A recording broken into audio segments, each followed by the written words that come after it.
Assalamualaikum warahmatullahi wabarakatuh. Selamat datang di saluran ini, di mana sejarah hidup dan cerita-cerita menarik menjadi satu.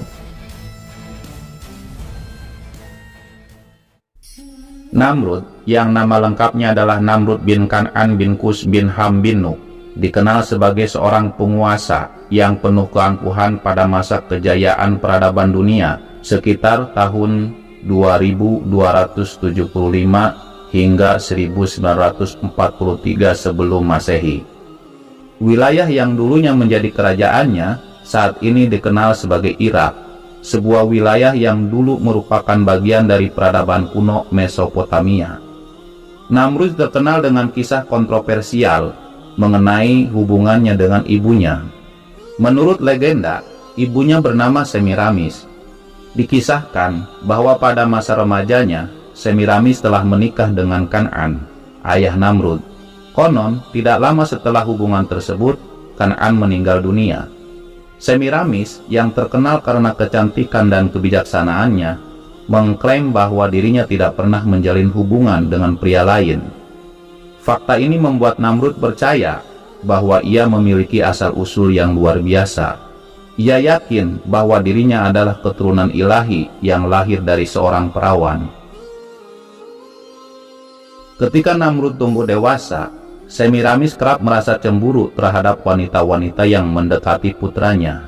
Kejadian ini mencapai puncaknya ketika ia memutuskan untuk menikah dengan anak kandungnya sendiri. Hal ini menimbulkan kontroversi yang besar dalam masyarakat pada saat itu. Syekh Muhammad bin Ahmad bin Iyas lahir tahun 1448 sampai 1522 Masehi, seorang sejarawan Mesir yang terkenal. Dalam bukunya yang berjudul Kisah Penciptaan dan Tokoh-tokoh Sepanjang Zaman, mengisahkan tentang Raja Namrud dengan perspektif yang berbeda.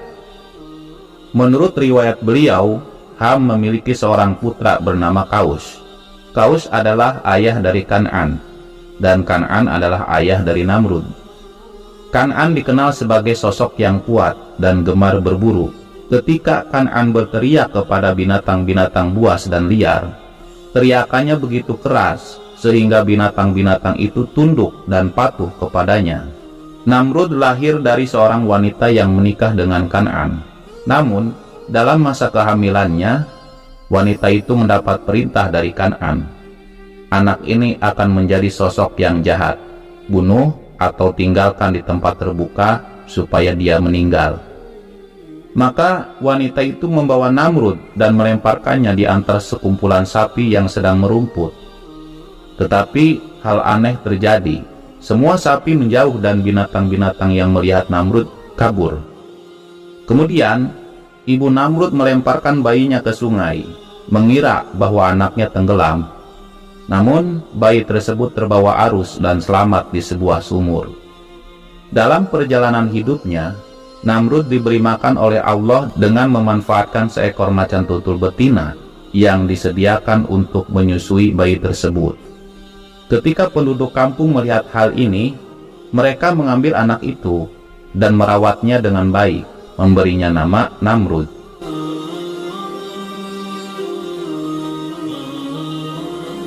Pada saat memasuki masa remaja, Namrud senang mengganggu individu di jalan dan mampu mengumpulkan banyak orang yang menjadi pengikutnya.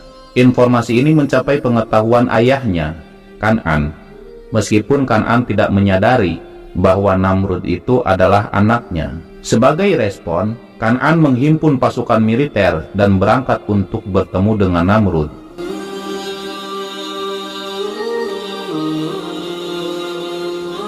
Ketika Namrud melihat kedatangan pasukan tersebut, dia segera mengumpulkan pendukung-pendukungnya.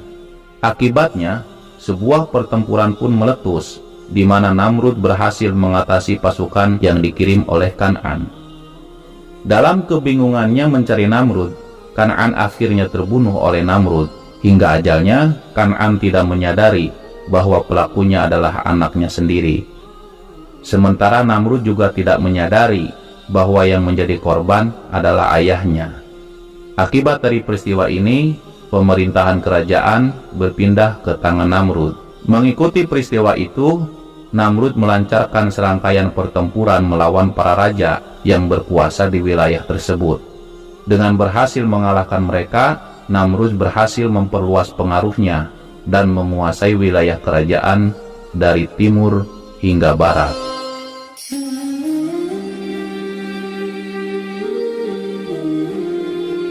Dalam perjalanan hidupnya, Namrud menunjukkan sikap yang penuh kesombongan, dan ironisnya, dia bahkan berani menyatakan dirinya sebagai Tuhan. Nabi Ibrahim alaihissalam dengan tulus mengajak Raja Namrud untuk mengikuti jalan kebenaran. Namun, Namrud dengan angkuh menolak ajakan tersebut. Nabi Ibrahim secara berani menghancurkan 72 patung pemujaan yang disembah oleh Namrud dan para pengikutnya. Hal ini memicu amarah Namrud, dan sebagai hukumannya, dia memerintahkan agar Nabi Ibrahim dibakar hidup-hidup. Namun, dalam kejadian yang luar biasa, api yang digunakan untuk membakar Nabi Ibrahim justru menjadi dingin dan tidak menyebabkan cedera pada dirinya. Ini adalah tanda nyata bahwa Allah melindungi Ibrahim alaihissalam. Selama proses tersebut, tidak terduga bahwa ada percikan api yang mengenai pakaian Namrud yang menyebabkan pakaiannya terbakar habis kecuali tubuhnya. Kejadian ini menjadi pelajaran penting bahwa api tidak akan merugikan siapapun kecuali dengan izin Allah Subhanahu wa Ta'ala. Sayangnya, Namrud tidak mengambil hikmah dari insiden ini. Pada saat itu, banyak orang yang menjadi beriman karena mereka menyaksikan mukjizat yang diberikan kepada Nabi Ibrahim alaihissalam, yaitu kemampuannya untuk tidak terluka oleh api. Setelah melihat semua ini, Namrud mengatakan kepada Ibrahim alaihissalam, "Tinggalkanlah tanah kami agar tidak mengganggu agama."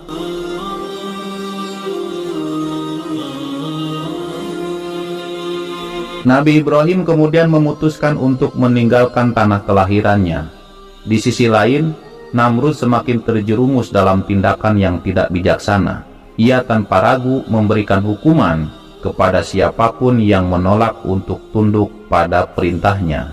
Pada suatu saat, Allah Subhanahu wa Ta'ala mengirimkan seorang malaikat untuk mendekati Namrud dan mengajaknya untuk beriman. Meskipun diulang beberapa kali, ajakan tersebut tetap ditolak. "Apakah ada Tuhan selain diriku?" Namrud menyombongkan diri. Ketika malaikat mencoba untuk ketiga kalinya, tanggapan yang diberikan oleh Namrud sangat tidak mengenakan. Malaikat kemudian meminta agar Namrud mengumpulkan sekelompok warganya di pelataran istana. Permintaan ini akhirnya dipenuhi. Pada hari yang telah ditentukan, Allah mengirimkan ribuan nyamuk atau serangga yang ganas menyerang mereka yang telah berkumpul di tempat tersebut. Serangga-serangga tersebut menghisap darah pasukan Namrud dan mengkonsumsi daging mereka. Akibat serangan ini, pasukan Namrud pun binasa, sementara Namrud sendiri selamat.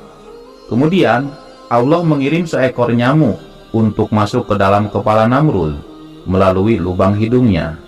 Nyamuk ini bertahan di kepala Namrud dan menyiksanya selama 400 tahun. Karena rasa sakit yang tidak tertahankan, Namrud akhirnya mencoba mengusir nyamuk tersebut dengan sebuah tongkat kecil.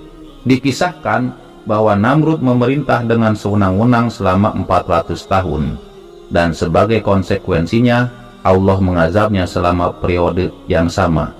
Akhirnya Namrud pun meninggal dunia karena gigitan seekor nyamuk kecil.